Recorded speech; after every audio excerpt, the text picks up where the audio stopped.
Thank you, Sheriff. The first order of business this evening is our prayer and our pledge. The prayer will be led by Commissioner Carriger, and the pledge will be led by Commissioner Ford. Let us bow our heads. Dear Heavenly Father, we thank you for all the blessings you have given us. Together tonight with people's business, we ask that you guide us, direct us, strengthen us to do what is right. We ask that we put people of Washington County first, that our own desires second. We feel like that we have been blessed by you, continue to be blessed by you. We thank you. Praise your holy name. Amen. Amen. Honor America.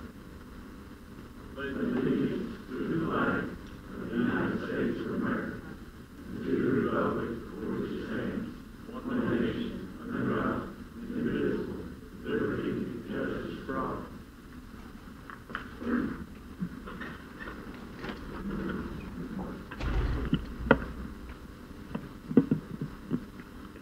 If you indicate on the screen that you are here this evening.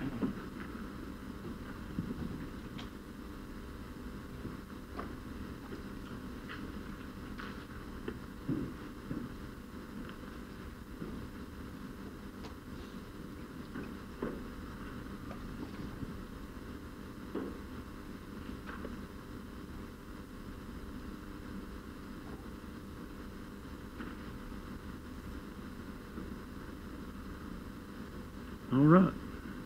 We have 15 present, nobody absent. We do not have anyone signed up for public comment this evening. However, we do have a public hearing. We will recess for public hearing. It's on Resolution 18-1007, which is under this Public Safety Committee agenda this evening. The resolution approving application for the funding under the Edward Byrne Justice Assistance Grant, otherwise known as the JAG grant program for Washington County Sheriff's Office. Is there anyone here that would like to speak on the Byrne Justice Grant? Seeing none, we will close the public hearing and reconvene in regular session. Next item is the Planning Commission and Zoning. In your packet on page 5, see the minutes. And the minutes of the Zoning Appeals on page 7. We have no resolutions for special recognition.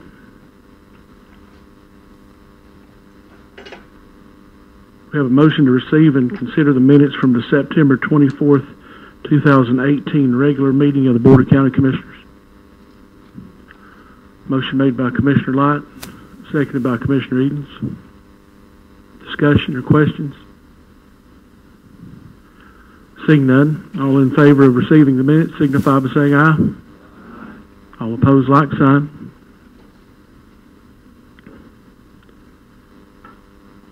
Also this evening we have Mr. Dykes and some associates from Bright Ridge here to update us on our broadband here in Washington County.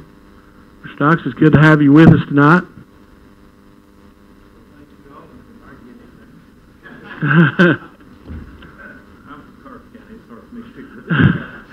Yeah.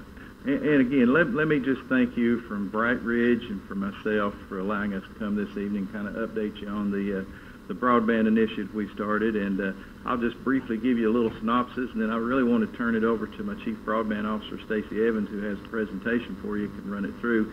Because they always told me when I was moving and doing stuff, to always hire those people that are smarter than you, and they'll get it done. And you'll find out quickly when you listen to him that I was certainly, it's not hard for me to do, but certainly made the right move in bringing this person on.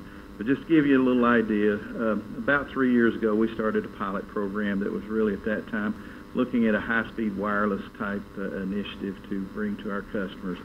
And the reason that our board wanted to move to something is that we wanted to see some competition and see some opportunities for our customers, especially in the rural areas, especially in those areas where the kids going home don't have an opportunity to really get some high-speed internet to do work from home, and also maybe to do some things for our schools. And the other thing is really to give some emphasis on economic development and what we can do to really help promote that in our area. About 8 or 9 years ago, the then Johnson City Power Board had kind of looked at this, and I think the price at that time was between $120 and $140 million, and we certainly were not going to go out and spend that kind of money. So we wanted to find something that would be a balance between that. And I really want to thank Joe Grandy and Jenny Brock as the county and the city representatives on our board. Really wanted to find something that would help our customers, would help the schools, and would help economic development. And I think what they and the rest of the board members came up with is something that you all and the rest of us can be very proud of. Ours is going to be a hybrid system. We're looking at, in the very dense areas, fiber to those dense areas where the cost is really, you can make it work. In the more rural areas where the less density, where the cost of running fiber is very expensive, and that's probably why you don't see a lot of the incumbents, the Charters and the Comcast running stuff out to those areas, because it's really very costly. So we looked at what can we do, and we found a very high-speed wireless internet that can give you extremely high speeds out in those rural areas to where you can work and do great things. Even higher speeds than what the CenturyLinks and those can actually offer over a wire. And so I don't want to steal all of Stacy's thunder, but what we looked at also was something that was financially viable. I'm probably one of the more conservative guys, especially on the financial side, that you'll run across, and we wanted to find something that financially we knew would never have an impact for our electric customers. And in doing so, TVA is our regulator. TVA reviews anything we do, and they reviewed our business plan.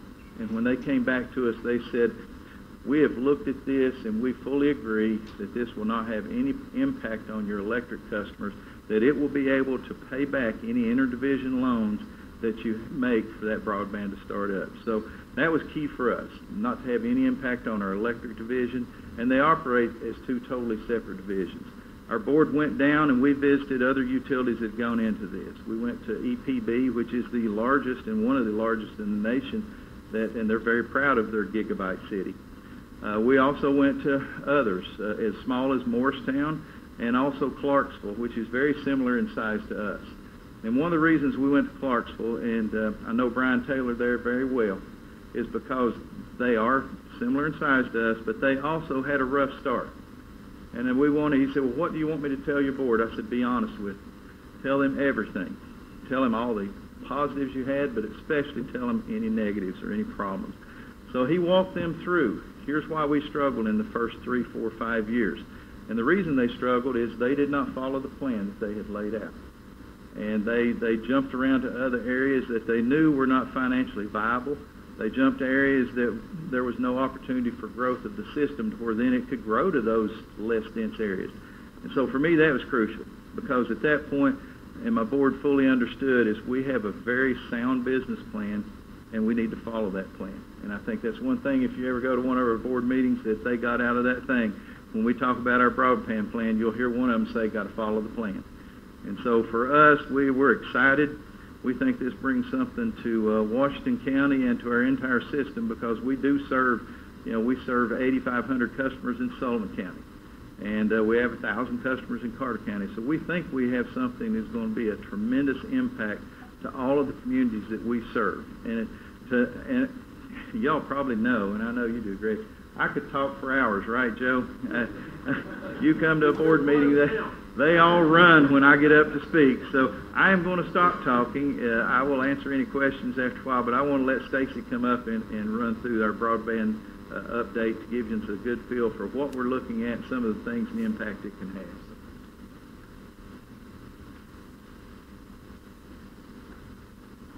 Good evening. Thank you for the opportunity to review with you and provide an update on our broadband initiative. Looking at this plan, there's a lot of opportunities we feel that this brings to the communities that we're serving. One is increasing broadband availability, and our board has been great about seeing that this is not just for the high-density populated urban areas, but also for the less dense rural areas. And we've got a solution, as Jeff mentioned, for both fiber optic and fixed wireless to provide those services. It also improves affordability. So if you're looking for one of our competitors come in and build out all of Washington County, it's probably not going to happen for a long time to come, if ever. but we're able to come in because we're using the technology we're able to provide these services to a large area, and we'll show you some maps in just a moment and how that coverage looks. Enhanced economic development. So we will be the 6th community in the United States to offer 10 gig services to residential market. 6, only 5 are doing that today. We'll be the first to launch out of the gate services with that. So kind of puts it on the map for those opportunities. Improve public efficiency and effectiveness. So these services, and as we look at some of the fiber layouts, you'll see that the local governments, the school systems, the safety groups, all these will have eligibility for some services to tie those together. And I remember a while back there was a need to tie the courthouse to the old facility downtown, and there's limited access, so we'll be able to help with some of those things. Also, reduce ratepayer spend. So here what we're talking about with electric rates, efficiency and power usage, LED lights, higher efficiency heat pumps and SEER ratings bring down the amount of electricity used. We still take the same number of people to maintain that system. We'll be able to bring revenues into the electric department that would not be there otherwise and prevent some rate increases in electrical costs. Support reliability and performance. So this new infrastructure we're talking about, the technology, will provide you an alternative. If you want to use the other incumbents, that's great. You can have 2 paths to whatever service you need, so you've got redundancy and availability there. Utilize the brand of Bright Ridge, very well known for customer service and reliability, and we want to provide the same type of services with the broadband as well as we do with electricity today. And then we're leveraging an investment that the electric group's already made, putting 174 miles of backbone fiber in place to connect the substations. We'll use that to connect as our backbone. So it means we're only building out the distribution in the areas where our customers are at. So we're able to leverage that, and it's already passing 47% of the 4,200 businesses in the service territory. So some of the benefits I mentioned that we could, help prevent rate increases. If you look at some of the sources here, we see that we're sharing existing employees that work at Bright Ridge that will serve both divisions. Fiber that we'll be leasing from the backbone today will be new revenues into the electric division. Wireless pole attachments, wireless tower attachments, revenue opportunities. Data center leasing that we will lease space that Bright Ridge already has. Office space that we'll rent for the employees that we've already staffed and District 1's to come. Pole attachment fees that we'll pay to have our fiber attached for distribution that Bright Ridge owns those poles. And then interest payments. If you look at all those together through 2030, we're talking about $41 million of cumulative payments back, and that's not the principal and loans. That's new money coming in. $18 million of that $41 million is interest payments. So looking at the phase 1, which basically is the fiscal year we're in today, that will end in June of 2019, you can break this into a fiber optic build and then also into the fixed wireless. If we're looking at this map, this shows you the intersection of Interstate 26, North Rome. This is University Parkway to the south. So there's over 4,200 potential customers in that footprint of that particular area. And then if we move on, we'll see that we're serving all the business and industrial parks in Washington County. Washington County Industrial Park being the one on the bottom here, as well as the others. Over 216 businesses that will have opportunity to bring in services. Hopefully that can be leveraged for economic development, so we'll have capacities that are not available there today. And then downtown Jonesboro, the oldest town in Tennessee, will get the most current technology, modern technology, as we put fiber optic in the downtown area serving 50 customers in the first phase.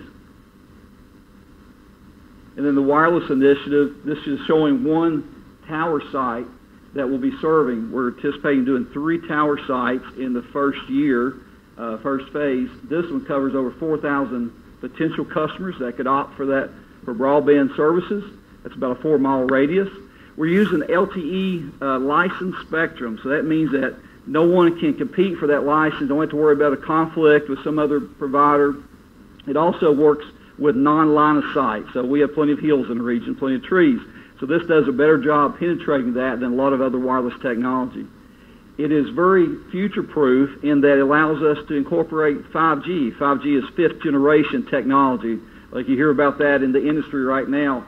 If you look at what Verizon Wireless is doing, they've got an initiative to lay off 31% of their workforce so they can save $10 billion between now and 2021 so they can put into 5G wireless technologies. So they're betting the farm on that, and we've got those options available to us as well to get those high-speed bandwidths. And if you look at the cumulative for phase one, we're talking about 8,500 customers passed. That will probably grow as our cell tower sites that we're putting up, or the fixed wireless sites, the coverage looks to be a little bit better. But at least 8,500 customers in the first phase. And then that grows out through the first 3 years, to give you an idea, 32,000 potential customers that could opt to take our services in those areas. And with that, as you notice, there's more wireless served customers than there are even fiber-based. So we've not left the county behind. We're planning for both areas. And this is just a sample. This is a work in progress. We've hired an engineering company. I know that's a very colorful map, but that is showing what we're working on to cover the entire county with wireless services. So each one of those, as it starts from a center point, is a tower site, and that will cover a particular region, and we'll build that out. First, again, the first phase, there's 3 towers coming up, and we'll grow that each year. This is showing the school system in Washington County. The red bullet points are the thumbtacks, are school locations. The red lines are fiber today that we have in place in the backbone. So as you can see, many of these were very close, and the ones that are not, they're not so far away we couldn't build to them. So we will hope to work with the local governments to provide higher speed internet capabilities. And in education, it's critical now, as you see that the training opportunities, the resources are based on internet connectivity, the testing. If your internet connectivity is down and you're trying to do testing, that's a bad day. So we hope to help in those areas. And looking at the services I mentioned before, will be the 6 communities that offer 10 gig. We're talking about even to the residential customer market. Our lowest end service on fiber optic is a 200 meg by 200 meg service. We haven't announced pricing. We have established some things. We'll do that very soon. But I think you'll be very pleased with the numbers you see on the prices. But with this 200 meg service, the key here is symmetric. That means that your data rate upstream is equal to your download speed. Not to get technical, but if you buy that from our competitors, they will offer you maybe 100 or 200 down, but maybe it's 10 or 20 up. So that's a very much a limiting factor. If you're trying to do VPN or connect to your business from there, it's very limiting what you can do and transfer. So we're going to eliminate that by giving you the same speed up as you're getting down. And that you can also get a 1 gig service symmetric and a 10 gig. Then on the fixed wireless, we're starting out with the 25 by 3 is the lowest one, 50 by 5, and 75 by 10. As the technology, and it's very much evolving as we go, as this grows, we'll be able to open up more bandwidth in those areas too. There's changes in spectrum that's been available over the next few months called CBRS. That's going to open up a lot of those opportunities for us. And these data rates are able to provide what we call over-the-top video services. So you can get, through the wireless, you can get a similar experience of what you will on a wireline type service. So to give you an idea, talk about 10 gig. What's that really mean? Well, if you did a video on your phone, let's say an iPhone, you did a 1040 video for about an hour, you could generate about a 10 gig file. If you're transferring that, and probably most people in here have heard of a T1 internet connection at some point in time years ago. We used to think that was fast, but that's only a 1.5 megabit service, and it would take you 14 hours and 23 minutes to transfer that 10 gig file, to give you an idea. Well, if you were looking at a 10 megabit, which some of the DSL providers provide today in the region, that cuts it down 2 hours, 13 minutes. If you move up to 100 meg, 13 minutes and 20 seconds. Move to a 1 gig, that's 1 minute and 20 seconds. And move to a 10 gig, 8 seconds. So it gives you a magnitude of what we're talking about. And you may say, well, I don't need 10 gig, but if you do need it, if you've got applications that there's reason, justification for it, it's there, and particularly for the business model. Used to years ago when you're talking about a business moving into an area, do you have power? Do you have rail service? Do you have these facilities? Nowadays, one of the things at the top of the list, you have broadband service, you have high-speed connectivity to connect me to the rest of the world, and that's a very important portion of what we think this will bring to the table. So, over-the-top video. We're going to offer 2 things in video side for residential. We see linear IPTV. That means this will be equivalent to what you have with your cable service today for cable TV. The other thing is over-the-top. What that means is that you're taking advantage of a service you can buy, utilizing your internet pipe, taking that over the top, and you're cutting the cord potentially on the cable company. So as you can see, there's some statistics here. People call those cord cutters. If you've had cable before and you've cut the cable cord and you went over the top strictly, it's a cord cutter. There's also people that are cord never. It means our young people may never use cable services as we're used to, may never do it in their life, strictly there. And you'll see that 85% of millennials subscribe to an over-the-top video service today, 85%. 18% growth year after year for the past 3 years in over-the-top type subscriptions. 52% of the U.S. populations use some type of over-the-top solution. They may not do it exclusively. They use their Netflix. They use something or other for that. Estimates are by 2022, more than 265 million households worldwide will be using over-the-top type services. And that graph kind of shows you that growth rate and adoption of cord cutters. So we want to be able to appeal to both markets. If you want your standard cable TV, we want to offer you that. If you want to take advantage of potential lower costs and choose the channels you want, we want to provide you service. So we will have a support package that we will provide to you. And let's say you say, well, I don't know how to use over-the-top, don't know how to set it up. We will send somebody into your home when you take our service, and we will help configure and set that up on your TVs or devices you want to view it from, and we'll help support that for you on a monthly basis. So internet services for the business, commercial, government type perspective. We've got anything, again, up to the 10 gig services. We've got multiple tiers. We can do custom solutions for the application, and we also have it for the fixed wireless. So if you're not in a fiber-served area, and we are, again, serving the business park, industrial parks with fiber, but if not, we've got fixed wireless options. And if you look at this is one thing that's kind of interesting. We are not going to the incumbents saying we want to buy internet service so we can resell. We are going to connect to Ashburn, Virginia. That's just outside of Washington, D.C., and Atlanta, Georgia. It gives us redundancy, 2 different directions. But 70% of the world's internet, not just U.S., 70% of the world's internet traffic goes through Ashburn, Virginia. It puts you on the backbone. So by connecting these sites, we reduce the latency. We provide huge bandwidth opportunities that you would not have locally without that. So this provides us peering opportunities. If you have a business and you need to connect into anywhere in the United States or anywhere in the world as far as that goes that has those type of services, we can provide that to you now. Yeah, this would be an application. So thinking of things like a banking institution, if you need to connect all your branch sites together in a secure way, this will provide you that mechanism. If you need to go outside our service territory, we can provide those links outside as well. And then voice services for businesses, we can go from anything from a single phone line that might be for your fax machine to a hosted PBX that replaces your entire phone system and provides those capabilities. And any questions? Anything we can answer for you? Yes, sir. Yes. Yes. Yeah. We'll leave this with you. Yeah, we leave this with you. You can also look on our website. We've got some maps there that are probably a little more detailed. I'll give you that these are not great with the screen here to see details. But looking back at the wireless one, so I can show you this one. So this particular one, you'll see the entire area blanketed with wireless. That's what those colors are showing. We will start with, let me go back another slide or two. We will start with this area here, okay? So that map, Jonesboro's sitting here in the little purple line. Telford's down here. So that gives you the area of one tower site. We're launching 3 tower sites in the first year of service. So again, going forward a second, this would be the circle here that you're seeing. But that's not the extent. There's additional areas, and we are doing a fiber engineering review today, hopefully be soon, completed very soon. And then we will put on our website, it's available today actually, if you want to put it on your address, it'll tell you if you're in a particular zone for fiber optic service. As soon as you get the wireless study, you'll be able to do the same thing for that as well. It'll tell you if you're in that service territory or not. Sure. Yes, sir. Right. Sure. Right. Absolutely. Right.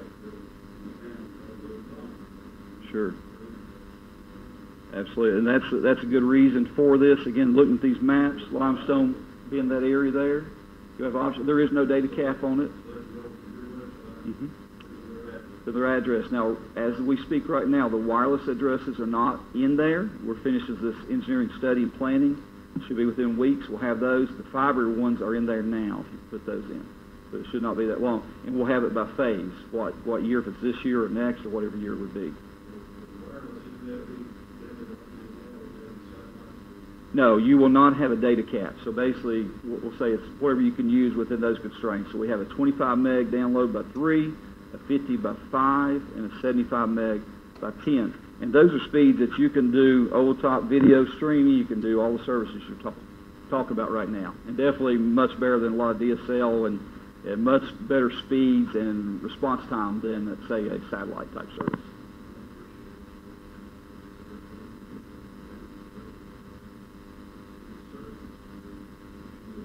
We're excited, yes. Yeah, we appreciate our board. They've really driven us that direction to serve the entire area. So we're not just going where you make the most money, but to serve all the customers. Any other questions? Mr. Evans? Oh, I'm sorry. Go ahead, Commissioner. Okay, what we would charge you for services, we've got those established. We have not released them publicly. We'll be very soon. But we have looked at what the competition is providing in services.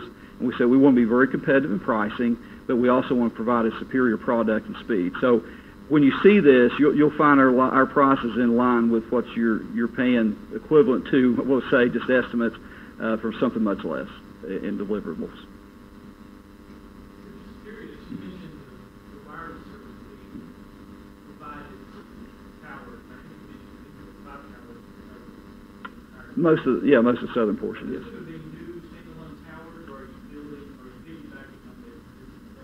So far, the ones we've established, and we'll hold part of that answer till we have our entire engineering study back, but the ones we have established, we're renting space just like the cell providers do off existing towers.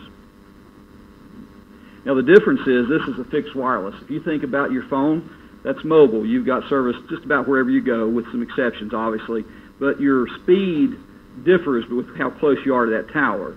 In a fixed wireless, we are beaming that signal to your home. You've got an antenna that's aiming at that, so you don't have that variableness. You're going to get a very consistent data speed that you subscribe to. I think there's another question. Yeah, when you talk about that phase 1 and there's 3 sites. Yes. Are those 3 sites in that green shaded area we're looking at, or are those 3 sites? That is the first one. So Okay. this is one site. Okay. Of 3 to be installed. So that kind of gives you an idea here if you think about Jonesboro, kind of that area.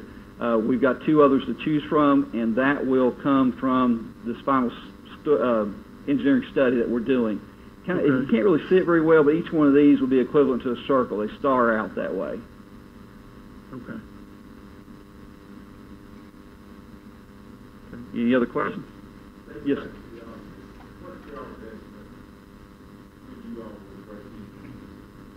I don't know if I've got those numbers. Jeff, do you remember, is that year 5?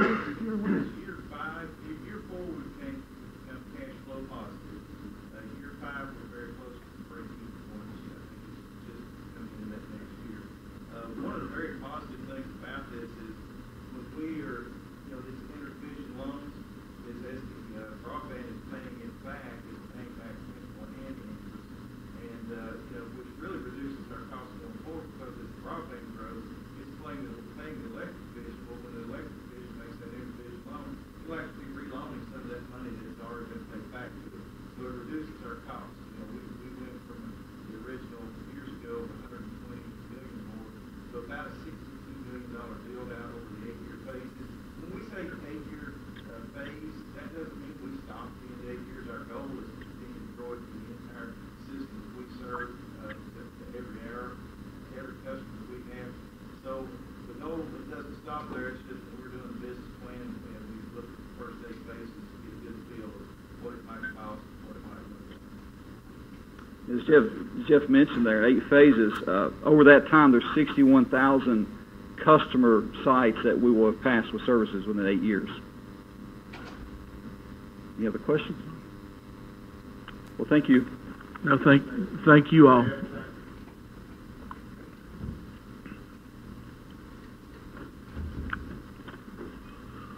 All right, that was a very informative presentation. All right, our next item is election, appointments, and confirmations. First item is Resolution 18-1001, is a resolution reappointing two members of to the Emergency Communications District that have been recommended or have been appointed by the mayor and need confirmation by the commission. Motion made by Commissioner Ford to approve the resolution, seconded by Commissioner McAllister.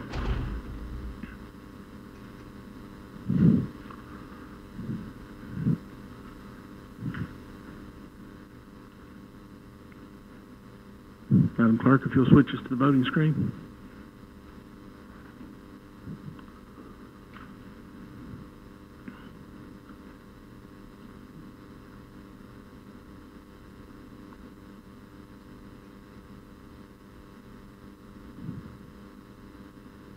Madam Clerk, if you'll announce the vote, 14 yes, 0 no, 1 abstained. Resolution passes. The next resolution is Resolution 18-1002, is a resolution reappointing members to the Board of Zoning Appeals. These recommendations come to you from the mayor and our planning director. However, this is a commission appointment.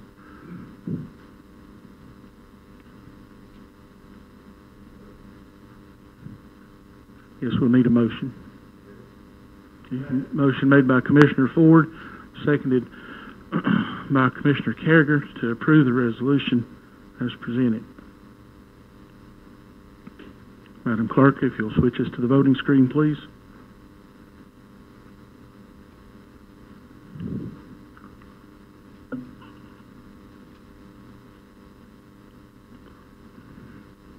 Madam Clerk, if you'll announce the vote, 15 yes, 0 no, 0 absent, resolution passes.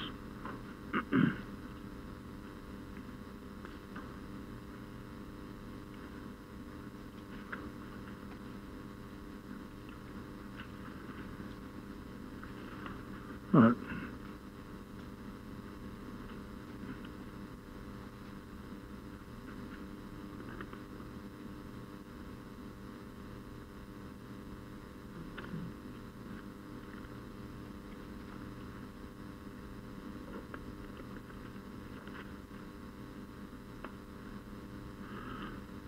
Next item is the Beer Board Committee report. Commissioner Malone.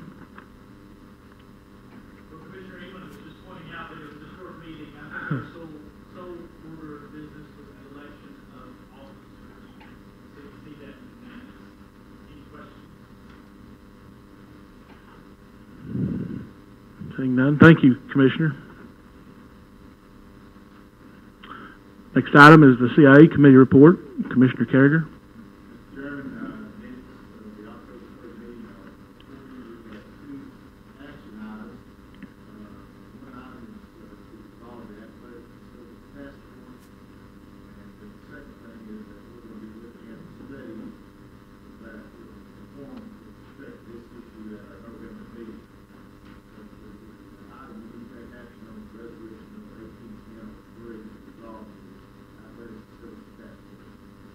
Thank you. Do we have a second? Seconded by Commissioner Davenport. Discussion?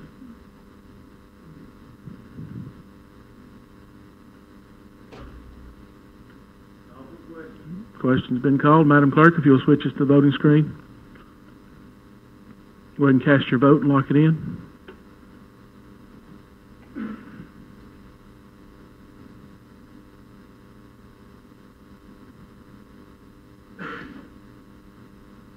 Commissioner Edens, it wants you to confirm us.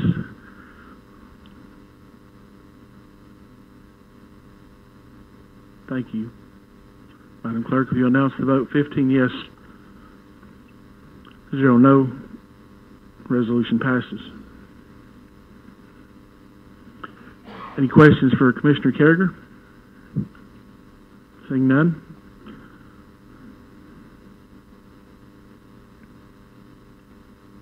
At this time, we will convene into executive session with Mr. Seeley, our county attorney, and that'll be held here in the jury room. And Sheriff, will you get the door and we'll proceed that way.